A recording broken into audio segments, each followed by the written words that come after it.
अस्सलाम वालेकुम 7 न्यूज़ से मैं हूं आपकी मेज़बान अरूज मलिक। आप देख रहे हैं प्रोग्राम पाकिस्तान के साथ। यकीनन आप सब खैरियत होंगे व्यूअर्स। हर तरफ सोशल मीडिया की एक फ़िज़ा कायम है। कोई इसको मोनेटाइज करवाने के चक्रों में है तो कोई इसको हैक करने के चक्रों में है। लेकिन आजकल सोशल मीडिया जो है हैकिंग बहुत ज़्यादा बढ़ गई है।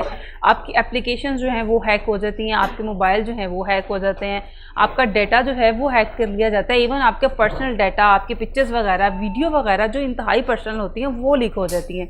तो आखिर इनकी क्या वजूहात बनती हैं और इनसे कैसे बचा जा सकता है, इसी हवाले से हमारे साथ मौजूद हैं आबिद अयूब जो कि सोशल मीडिया एक्सपर्ट है। आइए उनसे बात करते हैं और जानने की कोशिश करते हैं कि आखिर सोशल मीडिया हैकिंग या ऐप हैकिंग है वो क्यों होती है और ये क्या किस तरह से होती है। अस्सलाम वालेकुम। वालेकुम अस्सलाम। कैसे हैं आप? अल्हम्दुलिल्लाह मैं ठीक हूँ। तो सबसे पहले तो ये बताएंगे हैकिंग होती कैसे है, देखिए किसे कहते हैं?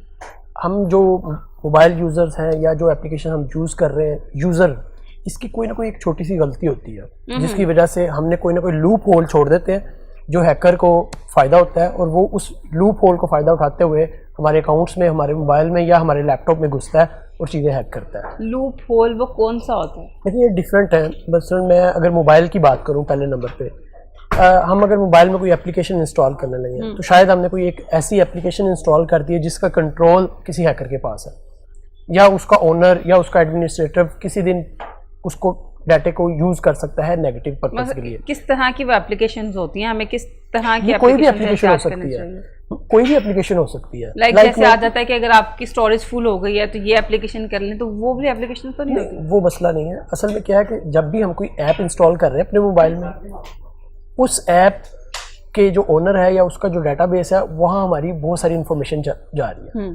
अब वो यूज़ कर सकता है या अगर किसी वजह से उनका डाटा हैक हो, उनके सर्वर हैक हो तो वो यूज़ कर सकते हैं। तो मुझे ये लगता है जो सबसे इम्पोर्टेंट चीज़ हमें ये जाननी चाहिए वो ये है कि हमने, अच्छा दूसरी एक और इसमें इम्पोर्टेंट चीज़ है, जब हम सोशल मीडिया अकाउंट्स बनाते हैं वहाँ हम कुछ गलतियाँ कर रहे होते हैं।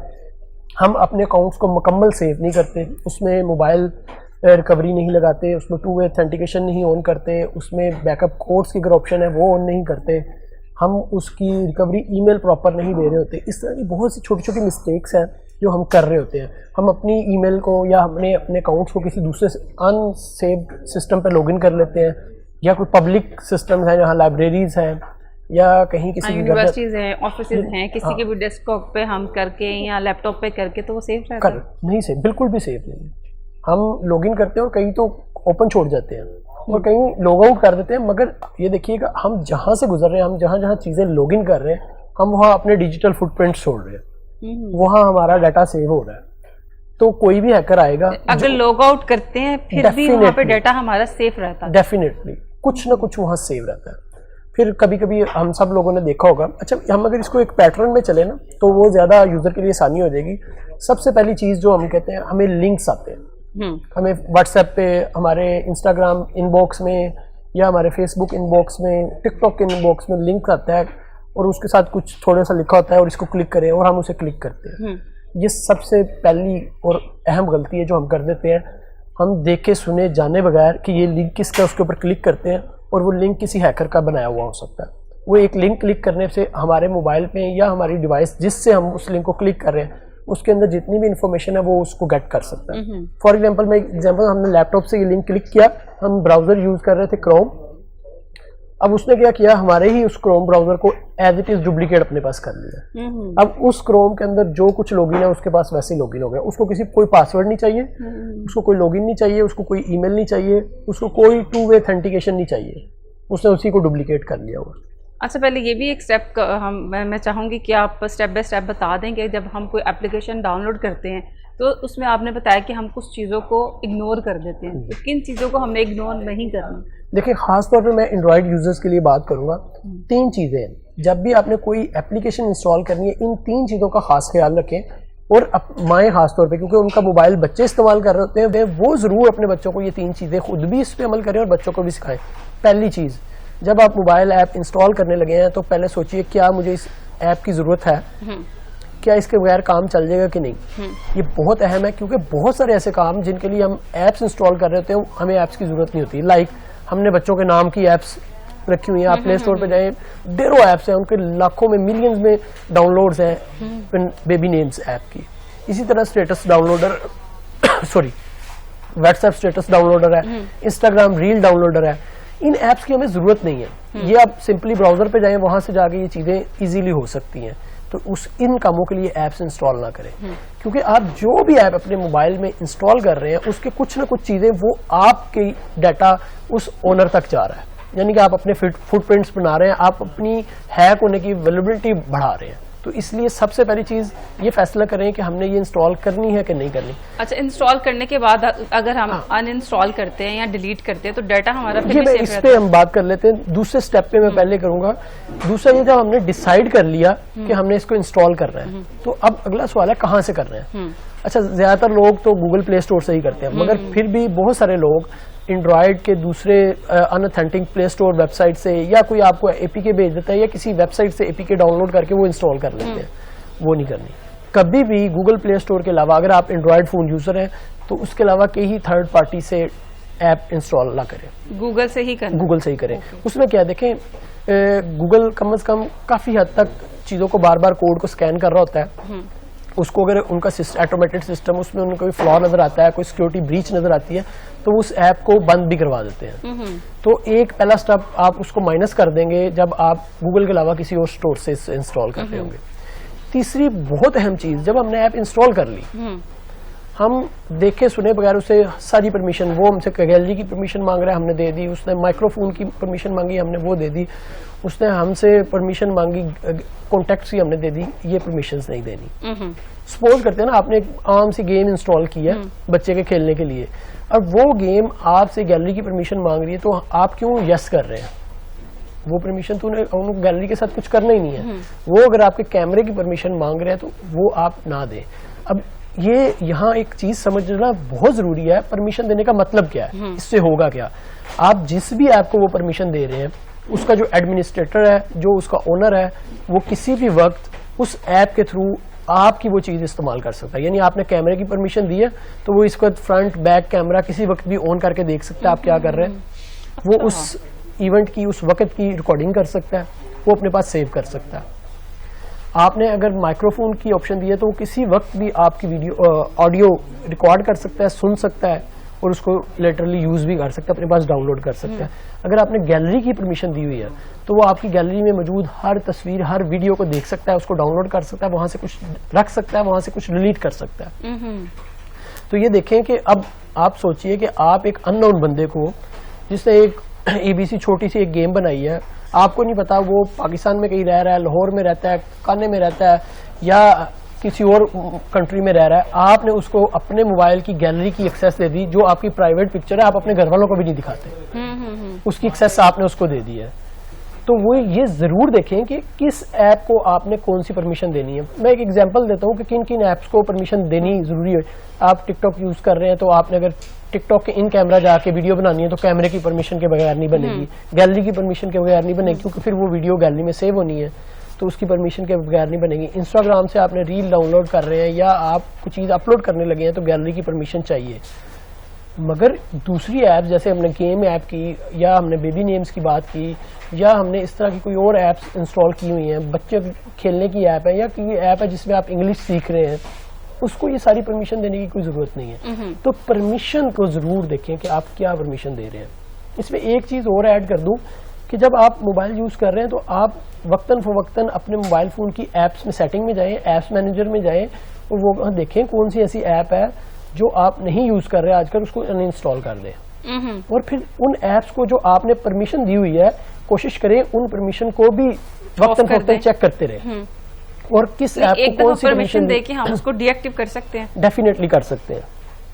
और अगर अनइंस्टॉल कर दिए या डिलीट कर दिए तो फिर भी डाटा उन्हीं के पास सेव रहेगा? नहीं, जब आपकी ऐप वहां से डिलीट हो जाएगी तो उससे पहले वाला डाटा तो अगर उन्होंने कोई सेव किया हो तो कर सकते हैं, उसके बाद वाला नहीं करते। अच्छा, एआई की वजह से क्या हैकर जो हैं वो ज्यादा एक्टिव हो गए हैं, उनके लिए ये मौके फराहम हुए हैं या खतरा लाहक हो गया? देखिए, जहाँ एआई के बहुत सारे फवायद हैं, तो जैसे हम कहें कि इसका अगर कोई इस्तेमाल पॉजिटिवली हो रहा है तो नेगेटिव इस्तेमाल भी हो रहा है। हम रोज देखते हैं कोई ना कोई वीडियोस आ रही होती हैं एआई के थ्रू। हमारा social media, TikTok, Instagram, Facebook पे परमारमेंट है ऐसे वीडियोस की जो ओरिजिनल नहीं है, और उसमें से बहुत सारी वीडियो गैर अखलाकी भी है। तो कंटेंट क्रिएट करने वाला तो कुछ भी कर सकता है। और इसी तरीके से वो जो कोड है वो एआई के थ्रू जो हैकर्स हैं वो भी अपने आप को अपग्रेड करते हैं, वो भी नए से नए तरीके ढूंढते हैं आपकी एप्लीकेशंस में, आपकी ऐप्स में, आपके सोशल मीडिया अकाउंट्स में, आपकी डिवाइसेस में घुसने के लिए। तो डेफिनेटली यूज़ किया जा सकता है, मगर इसका दूसरा एंड ये है कि जो इस्तेमाल करने वाला है वो भी एआई के साथ अपने आप को अपग्रेड करे, अपने आप को अपग्रेड करने के साथ साथ ताकि उसे भी पता चले कि मैं अपग्रेड हूँ, मैंने उनसे बचना कैसे है।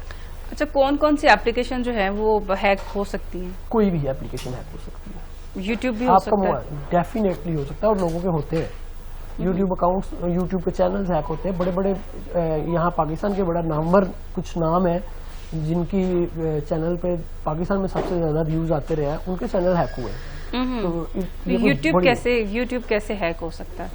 यूट्यूब के पीछे एक ईमेल है, उसने आपकी ईमेल हैक करनी है, वही गलती है। हम उस पर बात कर रहे थे, मैं फिर उसको मुकम्मल करता हूँ। वो सबसे पहले आपको लिंक है, आपने उसको ब्राउजर में क्लिक कर दिया, उससे आपका वहाँ उस ब्राउजर के अंदर जितनी इन्फॉर्मेशन है वो आपकी, चाहे ईमेल की है, आपकी बैंक अकाउंट की है, वो हैक कर सकता है। फिर दूसरे नंबर पे आपने अपने लैपटॉप में, आपने अपने डेस्कटॉप पे, अपने कंप्यूटर में कुछ सॉफ्टवेयर इंस्टॉल किया। उमूमन हम पाकिस्तान में सारे क्रैक सॉफ्टवेयर इंस्टॉल कर रहे थे।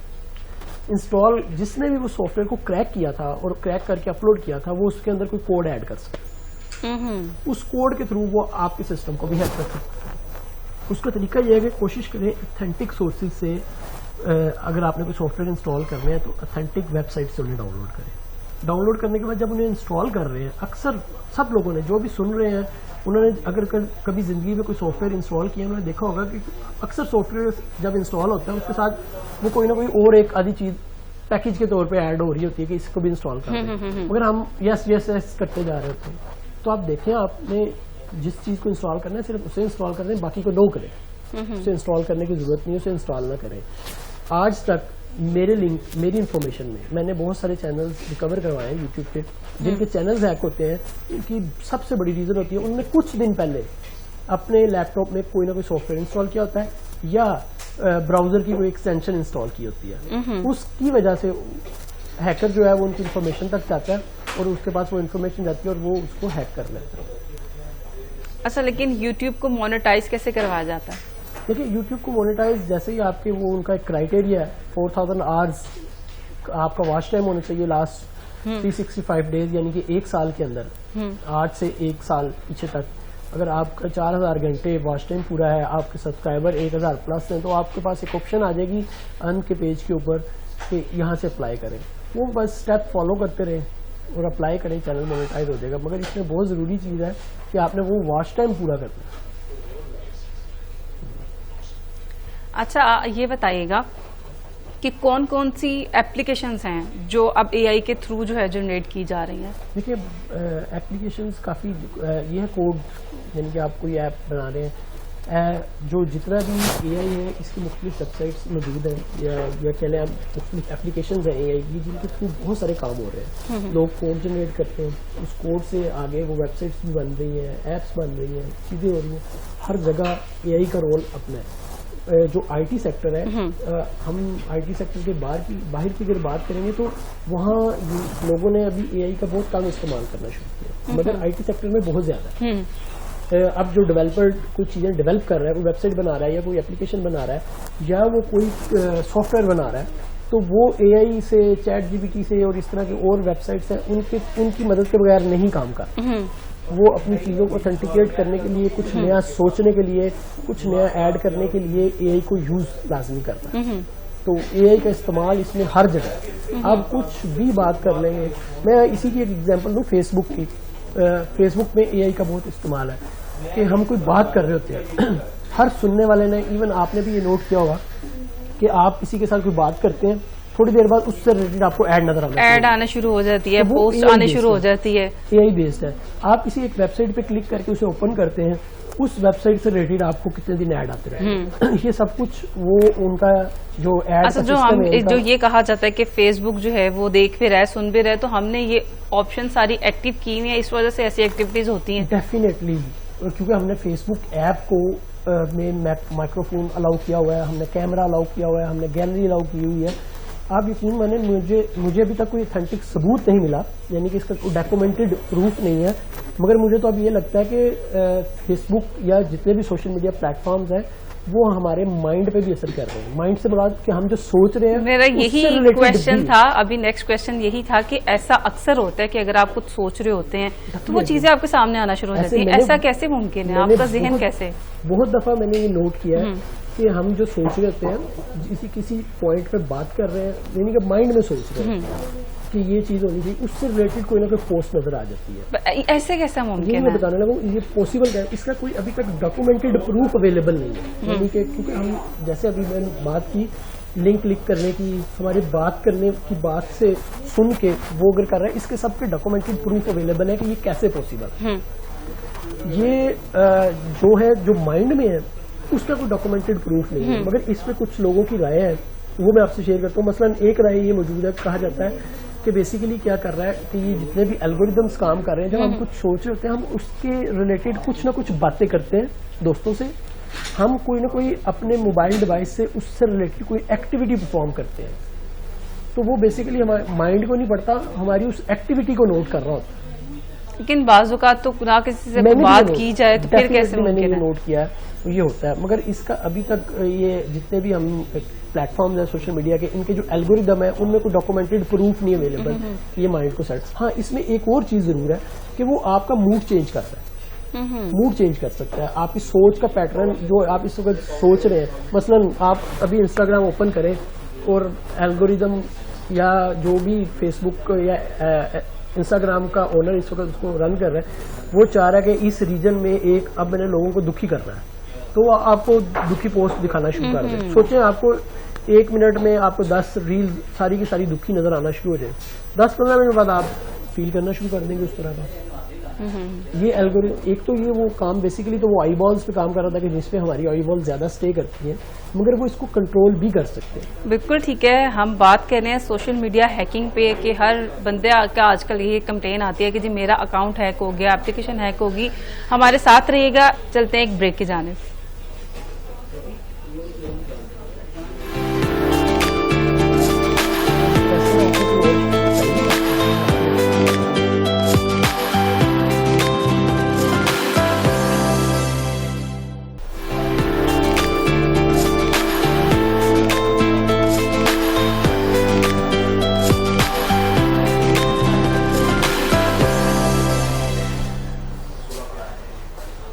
वेलकम बैक नाजरीन। अब हम अपने दूसरे गेस्ट को वेलकम करते हैं जो कि हमना बिनते शहजाद हैं और एजुकेशनिस्ट हैं, और टीचर्स डे भी चल रहा है तो उसी हवाले से उनसे बात करेंगे कि स्टूडेंट्स की या तुलबा की अगर बात की जाए तो उनकी ट्रेनिंग के लिए बहुत ज़्यादा कोर्सेज होते हैं, बहुत ज़्यादा बात की जाती है, लेकिन क्या टीचर्स को भी किसी ट्रेनिंग की ज़रूरत है?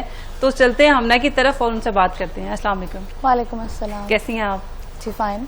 अच्छा बताइएगा कि क्या टीचर्स को भी किसी ट्रेनिंग की ज़रूरत है? बिल्कुल ज़रूरत है। आप सबसे पहले तो ये देखें कि आप जब अगर खुदा ना खास्ता बीमार हों तो आप डॉक्टर के पास जाते हैं तो आपकी पहली कोशिश होती है कि हम ऐसा डॉक्टर ढूंढें जो कि स्पेशलाइज्ड हो अपनी फील्ड का। लाइक आपको कोई भी प्रॉब्लम है, आप उस प्रॉब्लम के लिए स्पेसिफिक ढूंढते हो। आप ये नहीं कहते कि जी मेरे पेट में दर्द है तो मैं बेसिकली जनरल फिजिशियन के पास जाऊँ। आप स्पेसिफिकली देखते हो समवन जो कि आपका गैस्ट्रोलॉजिस्ट ही होगा। तो इसी तरीके से जब हम बात करते हैं तालीम की, तो मेरा मानना ये है कि टीचर को भी ट्रेंड होना चाहिए, बिकॉज डॉक्टर बनना है, इंजीनियर बनना है, वो बनाना किसने है? टीचर ने। A teacher has to be trained. और टीचर ट्रेंड होने से मुराद ये नहीं है कि वो सिर्फ अपने सब्जेक्ट में मास्टर्स डिग्री या पीएचडी या एमफिल हो, उसको बेसिकली टीचिंग मेथोडोलॉजीज का भी पता हो, एंड शी मस्ट नो और ही और शी मस्ट नो कि चाइल्ड डेवलपमेंटल थ्योरीज कौन सी हैं जिसमें उनके बिहेवियर भी, बच्चों के साथ भी, और इसके अलावा मेथोडोलॉजी में आपकी टीचिंग मेथोडोलॉजीज, एंड प्लस उनको सब्जेक्ट नॉलेज होना चाहिए। इन 3 एरियाज में तो उनकी टीचिंग ट्रेनिंग मस्ट होती है। किस स्टेज पे जो है टीचर्स को ट्रेनिंग की जरूरत है? देखें, if you want to become a teacher तो मेरे ख्याल में अदर देन योर मास्टर्स और बैचलर डिग्री जिसके बाद आप टीचर बन रहे हैं, एकेडमिक डिग्री के अलावा आपको इस प्रोफेशनल कोर्सेज या प्रोफेशनल डिग्री की जरूरत है। आप अगर टीचर बनना चाहते हैं तो आपको ये करना होगा। इवन आप किसी भी लेवल को पढ़ा रहे हैं? यस, हर लेवल के कोर्सेज डिफरेंट होंगे ना। फिर अगर आप अर्ली ईयर्स को पढ़ा रहे हैं तो अर्ली ईयर्स के लिए फिर आपकी टीचिंग मेथोडोलॉजीज अलग होंगी। चाइल्ड डेवलपमेंटल थ्योरीज आपकी जो होंगी वो स्पेसिफिकली उस एरिया को कवर करेंगी। प्राइमरी क्लासेस के लिए होंगी तो प्राइमरी क्लासेस की अलग होंगी। लोअर सेकेंडरी के लिए होंगी, हायर मिडिल के लिए होंगी, तो ये सबके हिसाब से अलग अलग होंगी आपकी। तो क्या जो एक कॉन्सेप्ट बना हुआ है कि एमफिल कर लिया जाए या मास्टर्स किया हुआ है तो हम कहीं पे भी टीचिंग कर सकते हैं, तो क्या हम उससे हटके अगर एक बंदे ने डिग्री कंप्लीट की है तो सिर्फ वो डिग्री तक नहीं रहेगा, किसी कोर्स की तरफ जाएगा ताकि उसे पता चले कि टीचिंग होती कैसे है? देखिए, अनफॉर्चुनेटली अगर हम देखें तो हमारे मुल्क में टीचर बनता कौन है? ज्यादातर वो लोग जो कुछ नहीं बन सकते या उनको कोई टाइम किलिंग एक्टिविटी नहीं मिल रही होती तो वो टीचिंग में आते हैं। टीचिंग बाय चॉइस तो बहुत कम लोगों ने ऑप्ट की हुई है ना। तो आप अगर, मेरा मानना ये है कि जहां से स्टार्ट होनी है, बच्चे की बेस बननी है स्कूल में। अब अगर एक टीचर को ही ग्रामेटिकल और लेक्सिकल एस्पेक्ट नहीं आते, वो ग्रेड 5 या ग्रेड 6 को पढ़ा रही है, तो बच्चे को वो क्या सिखाएगी? पेरेंट इतना अवेयर है आजकल का कि वो क्या देता है कि ये आपकी जो है वो गलत कॉपी में काम आए है। तो टीचर को जब तक सब्जेक्ट नॉलेज के अलावा इन तमाम टीचिंग मेथडोलॉजीज, प्रोफेशनल आपके अपने dos and don't of a teacher, job description of a teacher, communication skills for a teacher, जब ये सब चीजें टीचर्स को पता ही नहीं होंगी तो वो कैसे बच्चों को सिखाएंगे? अच्छा, आप एक अच्छा उस्ताद किसको कहती हैं? किस तरह के होते हैं अच्छे टीचर जो आपको लगता है कि हाँ भाई इसमें सारी खूबियां हैं? जिसको देखकर उस जैसा बनने का दिल करे। मतलब कैसे? पर्सनालिटी वाइज, ड्रेसिंग वाइज, कैसे? हर लिहाज से। देखिए, जो आपको इंस्पायर कर जाए ना, इंस्पायर करने से मेरी मुराद है कि उसका बोलना, उसकी ड्रेसिंग, उसका उठना बैठना, उसका पढ़ाने का तरीका, उसका बच्चों को हैंडल करने का तरीका। मेरे ख्याल में जो उस्ताद या जो टीचर बच्चे के ऊपर अपनी छाप छोड़ जाता है, उस्ताद वो होता है। और वैसे भी उस्ताद तो नहीं कहते, उस्ताद तो टिपिकली हर वो इंसान है जिससे आप कोई भी स्किल सीखते हो ना। जैसे आप मैकेनिक भी है, उसके पास भी कोई लड़का काम कर रहा है, वो उस्ताद है। लेकिन प्रैक्टिकली जो आपको कह लो कि दर्स और तदरीस सिखाता है, उसको तो उस्ताद नहीं कहा जाता, उसको तो उस्ताज कहा जाता है। दाल की बजाय उसकी जगह जाल लगता है। तो बेसिकली एक अच्छा कह लें कि टीचर वो होगा जो आपको इंस्पायर कर जाए हर लिहाज से, अपनी कम्युनिकेशन से, अपने वेल बेस्ट होने से। चाहिए एक अच्छे टीचर की कम्युनिकेशन स्किल्स कैसी होनी चाहिए? देखें, अच्छे टीचर के कम्युनिकेशन के लिए सबसे पहला असूल जो हम ये कहते हैं वो लिसनिंग होता है। A good teacher is always a good listener. अब देखिए, टीचर का ताल्लुक पेरेंट से भी है। पेरेंट के साथ उसने एक स्टेक होल्डर है ना, आपका एक ट्रायंगल बना हुआ है, टीचर है, स्टूडेंट है, पेरेंट है। अब जब तक वो पेरेंट की लिसन नहीं करेगा, क्योंकि पेरेंट आपको बता सकता है कि बच्चा घर जाके क्या करता है, उसके बाद बच्चे की अगर प्रॉब्लम्स को वो आइडेंटिफाई नहीं करेगा, वो लिसन नहीं करेगा। क्वेश्चन का ताल्लुक भी लिसनिंग से है। बच्चे के अगर क्वेश्चन को ही वो लिसन नहीं कर रहा, बच्चे के अगर क्वेश्चन को ही वो एंटरटेन नहीं कर रहा, तो वो कैसे आंसर कर पाएगा? तो सबसे इम्पोर्टेंट कम्युनिकेशन स्किल जो कि हर इंसान में होना चाहिए और खासकर टीचर में तो मस्ट होना चाहिए, वो लिसनिंग है। अच्छा, जो गली मोहल्लों में स्कूल्स इतने बेशुमार बन जाते हैं और वहाँ पे मैट्रिक पास भी हैं, FA पास भी हैं, तो क्या इनको पूछने वाला कोई नहीं है? चेक एंड बैलेंस कुछ भी नहीं है? चेक एंड बैलेंस गवर्नमेंट ने पीछे तो स्टार्ट किया था। पीछे गवर्नमेंट ने एक मिनिमम आपकी वेज भी सेट की थी। मिनिमम गवर्नमेंट ने आपका एक क्राइटेरिया भी रखा था कि मिनिमम क्वालिफिकेशन क्या होनी चाहिए। लेकिन अगेन जो स्कूल रजिस्टर्ड ही नहीं है, जिन्होंने अपने आप को रजिस्टर्ड ही नहीं करवाया हुआ, तो ये तो पेरेंट्स को भी थोड़ा सा ख्याल करना चाहिए कि जब वो अपने बच्चे के एडमिशन के लिए निकलते हैं, एक मार्केट सर्वे करते हैं। बेशक आपका फीस की अफोर्डेबिलिटी के हिसाब से वो आपके घर के करीब है, लेकिन कुछ चीजें आप भी चेक कर लें कि वेदर इट इज रजिस्टर्ड और नॉट। और अगर आप स्कूल वाले से मिलकर एडमिशन करवा रहे हैं तो मेरी तमाम पेरेंट्स से रिक्वेस्ट है कि वो एटलीस्ट टीचर से मिल लिया करें। उनको वही आइडिया हो जाएगा कि ये जिसके हवाले आप स्कूल के हवाले बच्चा नहीं कर रहे, बच्चा तो एक्चुअली आप टीचर के हवाले कर रहे हैं ना। अब वो जो टीचर करेगा 8 घंटे 7 घंटे, बच्चे ने तो वही करना है। अब तो मेरे ख्याल में काफी स्कूल्स में ये कॉन्सेप्ट हो गया है कि पूरा दिन एक ही होम रूम टीचर होती है, एक ही टीचर होती है क्लास में, सिर्फ उर्दू और इस्लामियत की टीचर चेंज होती हैं। तो एक टीचर जो आपको 7 में से 5 सब्जेक्ट पढ़ा रही हैं, फिर उन्होंने लंच भी आपके साथ करना है, फिर बाहर भी आपके साथ है, मॉर्निंग प्रोटोकॉल में आपके साथ है, डिस्पर्सल में वो आपके साथ है, तो बच्चा 7-8 घंटे में तो उसकी कॉपी बन जाएगा। अब वही वर्ड जो टीचर इस्तेमाल करेंगी वही वर्ड क्लास में इस्तेमाल होंगे, वही फिर आगे आपके घरों में जाएंगे, आपके घरों से आगे आपके रिलेटिव्स, ये चेंज चलती जाएगी। क्या ये ठीक है कि एक टीचर 7 घंटे आपको पढ़ा रहा है तो वो नहीं पैनिक नहीं होता टीचर? देखिए, एक टीचर सारे सब्जेक्ट नहीं पढ़ा सकता, उसका वो सब्जेक्ट नहीं है। अगर आप मेरी बात करेंगे, आई am very good in computer sciences, I am very good in mathematics, I am good in English, but मैं साइंस नहीं पढ़ा सकती। I can not teach bio. Physics फिर मुझे पसंद है, लेकिन आई कैन नॉट टीच, मेरा एक एरिया ऑफ इंटरेस्ट है ना। मैं सोशल स्टडीज नहीं पढ़ा सकती, I am not into history geography. मेरा इंटेलिजेंस लेवल ही डिफरेंट है ना। इसी तरीके से हर इंसान का इंटेलिजेंस लेवल डिफरेंस है, टाइप ऑफ इंटेलिजेंस डिफरेंस है ना। किसी को कोई सब्जेक्ट पसंद है, जब एक बच्चा सारे सब्जेक्ट्स में 100% नहीं दे सकता तो वो टीचर कैसे पढ़ाएगी। तो मेरे ख्याल में, and I always prefer in my systems, कि हम सब्जेक्ट स्पेसिफिक टीचर रखें। अब स्कूल वाले ये टीचर क्यों रखते हैं? Just to cut the cost.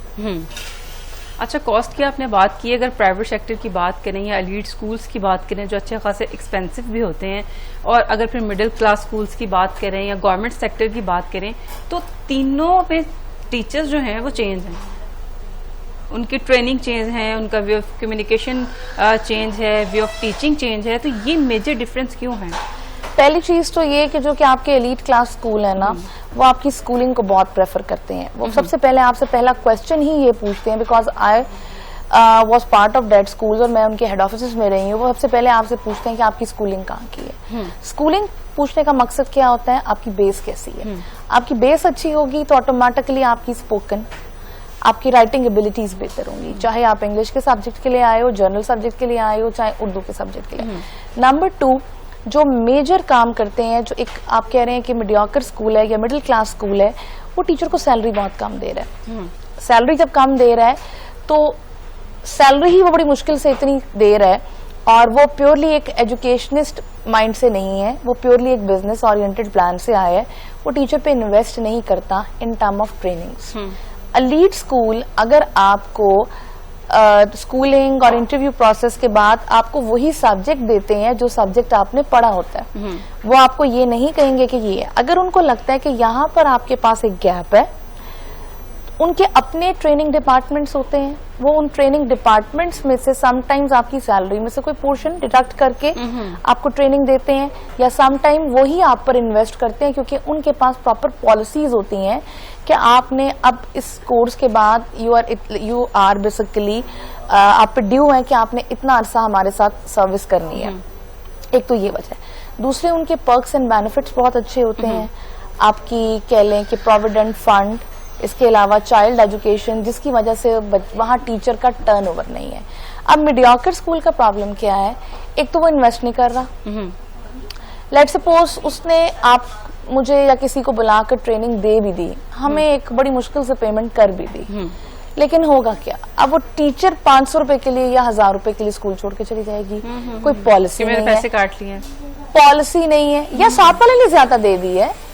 Let suppose उसने नहीं भी काटे, तो उधर टीचर क्या करेगी कि अब वो ब्लैक टीचर भी ब्लैकमेलिंग पे आ गए हैं ना। अब देखिए, वो पुराने वाले टीचर अब नहीं है, अब क्योंकि पॉलिसी कोई नहीं है। एलीट स्कूल में पॉलिसी है, टीचर ब्लैकमेलिंग पे नहीं आती।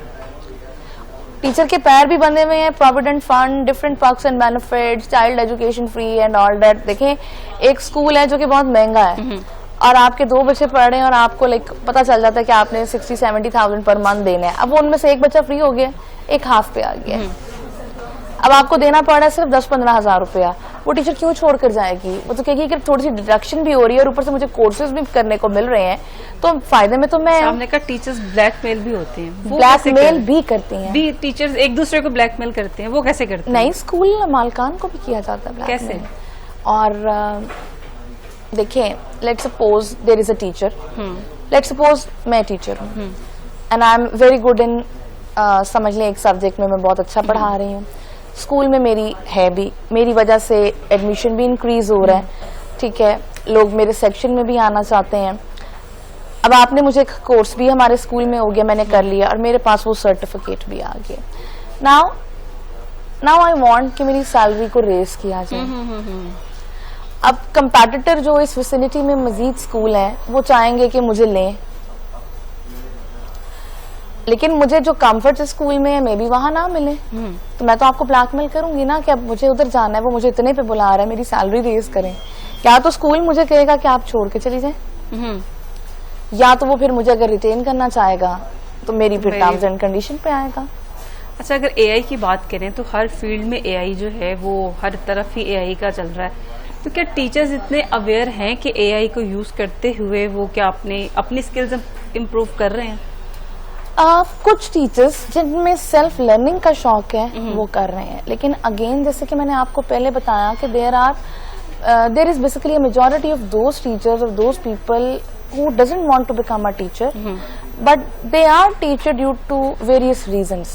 वो तो कहते हैं कि हमें जो सिलेबस दिया गया है, जो हमें लेसन प्लान्स दिए गए हैं, हम वही पूरे करें।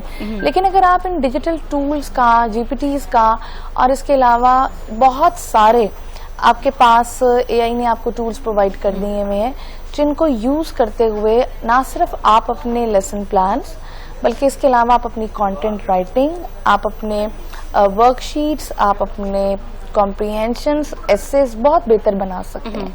लेकिन अगेन अगर तो आप ये करना चाहते हैं तो जो टीचर बाय चॉइस आए हैं and they want to excel, और मैंने यहाँ पे देखा है कि जो नया टीचर आजकल आ रहा है, जो नई बच्चियां आ रही हैं, वो फिर उनमें थोड़ी सी ये सेल्फ लर्निंग है।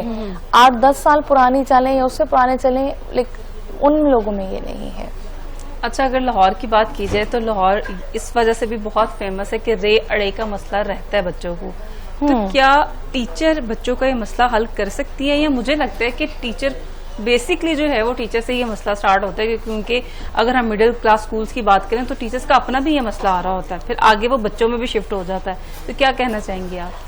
मैं ये कहना चाहूंगी कि बच्चे की जब लैंग्वेज डेवलप होती है, चाहे वो इंग्लिश है चाहे वो उर्दू है, उसकी लैंग्वेज डेवलप होती ही जो वो देखता है, मतलब उसकी विजुअल से होती है, उसकी लिसनिंग से होती है, और उसके क्योंकि रिसेप्टिव है ना उसके सारे के सारे, और आगे जाकर अगर वो पढ़ने लग गया है, ब्लेंडिंग उसको आ गई है, मतलब 4-5 साल का हो गया है, he is able to read, तो रीडिंग से डेवलप होती है। सराउंडिंग है ना, सुना देखा, और वो तो अब बहुत सारे लोग हम वर्ड बोलते हैं प्रोनाउंसिएशन, बल्कि करेक्ट वर्ड है प्रोनाउंसिएशन। तो जब टीचर ही प्रोनाउंसिएशन बोलेगी तो वहां पे बच्चा स्पेलिंग भी गलत लिखेगा, उसका अपना तलफ्फुज़ गलत होगा, उसकी अपनी प्रोनाउंसिएशन गलत होगी, और फिर उसके बाद जब टीचर ने ही उर्दू का लफ्ज है, लाहौर है, उसको पढ़ा ही, अब लाहौर है आपका वर्ड, आपने उसको पढ़ा ही लाहौर है। पहली बात तो ये कि आपने उसकी वाव की प्रोनाउंसिएशन, वाव भी आपको मुख्तलिफ आवाज़ें देता है, तो ये भी गलत हो गई। या अगर आपने पढ़ा ही शहर है, शहर को, तो वहां पे भी गलत होगी। अब बच्चा उस एज में है जो कि ये कह सकता है किताब गलत है, मेरी टीचर गलत नहीं है। हम भी यही कहते थे। तो ये प्रॉब्लम है कि जब टीचर को ट्रेनिंग नहीं होती, टीचर को कंटेंट नॉलेज नहीं होता, टीचर को सब्जेक्ट नॉलेज नहीं होता, मेथडोलॉजी का नहीं पता होता, आपकी टीचिंग के अंदर जो वेरिएशन आ चुकी हुई है, रीडिंग के रूल्स, न्यूमरेसी के रूल्स, सब्जेक्ट बेस्ड, तो टीचर आपको वही पढ़ाएगी जो उसकी अपनी चीज साइट मेमोरी में डेवलप हो चुकी है। अच्छा, टीचर्स के जो कोर्सेज हैं टीचिंग के लिए, क्या वो ऑनलाइन अवेलेबल हैं या किसी इंस्टीट्यूट में जाके पैसे जमा करवा के, फीस सबमिट करवा के फिर ही होंगे? देखिए, ऑनलाइन अगर करना चाहें तो फ्री ऑफ कोर्सेज भी अवेलेबल पहले होते थे, लेकिन अब नहीं है। लेकिन ऑनलाइन पेड भी है, नॉमिनल फीस पे कोर्सेज आपके इंस्टीट्यूट्स के अंदर भी जो हैं वो फ्री ऑफ कॉस्ट भी होते हैं सेमिनार्स की सूरत में। लेकिन प्रॉपरली अगर आपने एक चीज के अंदर आप कह लो कि अपनी ग्रिप डेवलप करनी है, then you have to go for the paid courses. उन पेड कोर्सेज के अंदर अगर आप जाएंगे तो आपको ऑनलाइन भी मिलेंगे और ऑन साइट भी मिलेंगे, सर्टिफाइड भी मिलेंगे, रिकॉग्नाइज्ड भी मिलेंगे। एक कोर्सेज करने का क्या फायदा होगा? देखिए, कोर्सेज करने का ये फायदा है कि आप एंकर पर्सन है, आपने मास मीडिया में कोई डिग्री ली हुई है, कोई आपने एक कोर्स किया हुआ है, आपको प्रेफरेंस मिलती है दूसरों पे, बिल्कुल आपकी चीजें बेहतर होती हैं लाइफ में। तो कोर्स करने का फायदा एक तो सेल्फ लर्निंग तो है ही, लेकिन अगर आप बहुत सारे लोग सेल्फ लर्निंग को तो मानते ही नहीं है, आपके करियर में बूस्ट आएगी, आपको एक स्किल मिलेगा, इसके अलावा आपकी मार्केट में जो आपकी एक आइडेंटिटी है वो बेहतर होगी, शऊर भी मिलेगा आपको। अच्छा, आप हमारे व्यूअर्स को क्या मैसेज कन्वे करना चाहेंगी कि जो पेरेंट्स हैं या वो अगर बच्चों को स्कूल में दाखिल करवाना चाहते हैं, अगर अभी उनकी स्टार्ट ही होगा स्कूलिंग वगैरह, तो उन्हें क्या मद्देनजर रखना चाहिए, और जो यूनिवर्सिटी और कॉलेजेस में जाना चाहते हैं उनको क्या चीज़ों को जो है वो देख के फिर डिसाइड करना है कि हमने यहाँ पे बच्चे को भेजना है या नहीं भेजना? देखिए, सबसे पहले तो जब बच्चे की आप स्कूलिंग के बारे में बात करते हो, एक तो ऑब्वियसली आपका बजट तो होता ही है। अपने बजट को देखते हुए आप जो स्कूल चीज, पेरेंट्स नॉर्मली 2 से 3 चीजें देखते हैं। अपना बजट देखते हैं, एक वो देखते हैं कि स्कूल जो है वो मेरी नियर बाय विसिनिटी में हो ताकि मेरे लिए पिक एंड ड्रॉप इजी हो, बिकॉज बहुत सारे लोगों के घरों में एक तो कन्वेंस का इशू होता है, फिर हर एक के घर में 2 से 3 कन्वेंसेस विद ड्राइवर अवेलेबल नहीं होती। पहले चीज तो वो ये देखते हैं। लेकिन अगर आपके पास ये फैसिलिटीज हैं या अगर आपने इनको फिर भी देखना है, तो इसके बावजूद जो एक्चुअल चीज आप देखें वो ये देखें कि आप अपने बच्चे को 10 साल बाद किस रूप में देखना चाहते हैं, किस आपका वो प्रोडक्ट स्कूल का एक्चुअली वो बच्चा चलता फिरता प्रोडक्ट है कि आपके जो उनके सीनियर स्कूल में बच्चे देखें कि वो क्या है, उनकी लैंग्वेज कैसी है, उनका उठना बैठना कैसे। लेकिन अगर आप स्कूल में एडमिशन करवाने गए हैं, बच्चे ब्रेक के बाद हैं, उनकी जो शर्ट्स हैं वो टक आउट है, वो टक इन नहीं है, आपके जो है वो कॉलर्स खुले हुए हैं, टाई सही से नहीं लगी हुई, जूते गंदे हैं, तो यहीं से आपको पता चल जाएगा कि ये स्कूल को डिसिप्लिन वाइज या कुछ उस तरह अच्छा नहीं है। ठीक है, उसके अलावा जब स्कूल्स में जाएं तो कोशिश करें कि आप एडमिशन करते हुए, जाहिर बात है उन्होंने आपको मार्केट करना है, उन्हें कहें कि हमें किसी एग्जिस्टिंग स्टूडेंट की, जो जिस क्लास में आप अपना बच्चा एडमिट करवाने जा रहे हैं, एग्जिस्टिंग स्टूडेंट की हमें डायरी या कोई कॉपी दिखा दें, because diary is the communicating document between a parent and a school. वो आपको बता देगा कि बच्चा जब लिख रहा होगा बच्चे की राइटिंग से कि टीचर का कितना फोकस है नीचे के नहीं। अगर कोई पेरेंट का मैसेज आया हुआ तो आपको पता चल जाएगा कि स्कूल कितना पेरेंट के मैसेज को एंटरटेन कर रहा है कि नहीं कर रहा। और कॉपी देखने से भी आपको पता चल जाएगा कि टीचर का कैलिबर क्या है, टीचर कितनी ट्रेंड है। जाहिर बात है मिस्टेक्स, प्रेजेंटेशन कॉपी की आपको बहुत चीजें बता देंगी बच्चों की, और जाहिर बात है कि वो कोई आपको एक एवरेज बच्चे की कॉपी तो नहीं दिखाएंगे, वो आपको अपनी तरफ से दी बेस्ट बच्चे की कॉपी दिखाएंगे, लेकिन फिर भी आपको ये सारी चीजें देखकर उससे पता चल जाएगी। बिल्कुल ठीक है, बहुत शुक्रिया। हमना बिनते शहजाद हमारे साथ मौजूद थी, एजुकेशनिस्ट थी। हमने बात की कि टीचर्स को किस किस तरह की ट्रेनिंग की जरूरत है, और अगर आपने अपने बच्चों को स्कूल दाखिल करवाना है, यूनिवर्सिटी या कॉलेज में जाना है, तो वहाँ का आपने माहौल देखना है, वहाँ के जो स्टूडेंट्स हैं उनको देखना है, उनकी डायरीज जो है वो जरूर देखनी है। फिर आपने डिसाइड करना है कि आपका जो फ्यूचर, आपके बच्चों का जो फ्यूचर है वो मैटर करता है। इसके साथ ही हमें दीजिए इजाजत, मिलते हैं अगले प्रोग्राम में। अल्लाह हाफिज।